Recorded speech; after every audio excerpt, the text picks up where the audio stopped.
আসসালামু আলাইকুম। আমি ইঞ্জিনিয়ার আব্দুল্লাহ আল মামুন। আজকের এপিসোডে আমরা আলোচনা করব লোনা ধরা নিয়ে। লোনা ধরা আজকার যুগে আর কোনো অপরিচিত বিষয় নয়। লোনা ধরা কাঠামোর জন্য একটি ক্ষতিকর কারণ হয়ে দাঁড়িয়েছে। লোনা ধরার মেইন কারণ জলীয় বাষ্প বা পানি।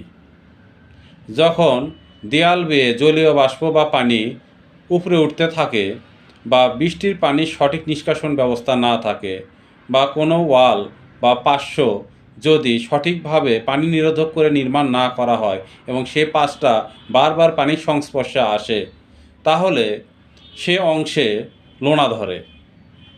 আমরা জানি, আমরা যে সমস্ত নির্মাণ সামগ্রী ব্যবহার করে থাকি, যেমন ইট, বালি, সিমেন্ট, পানি, এগুলোর মধ্যে কিছু না কিছু পরিমাণে দ্রবীভূত লবণের উপস্থিতি থাকে। আর এই স্ট্রাকচার বা স্থাপনা বা নির্মাণ সামগ্রীগুলো যখন পানির সংস্পর্শে আসে, তখন লবণ গলে যায় এবং এটা দেয়ালের বাইরে চলে আসে। পানি তাপমাত্রার কারণে বা সূর্যের তাপে বাষ্পীভূত হয়, দেয়ালের গায়ে লবণের স্তর ছোপ ছোপ আকারে ভেসে থাকে। আর দীর্ঘ সময় এই লবণের স্তর ছোপ ছোপ থাকার কারণে একটা অস্বাস্থ্যকর পরিবেশের তৈরি হয়, দেয়াল খসে পড়ে, ধীরে ধীরে দেয়াল ধ্বংসপ্রাপ্ত হয়, আর এটাকে লোনা ধরা বলা হয়ে থাকে।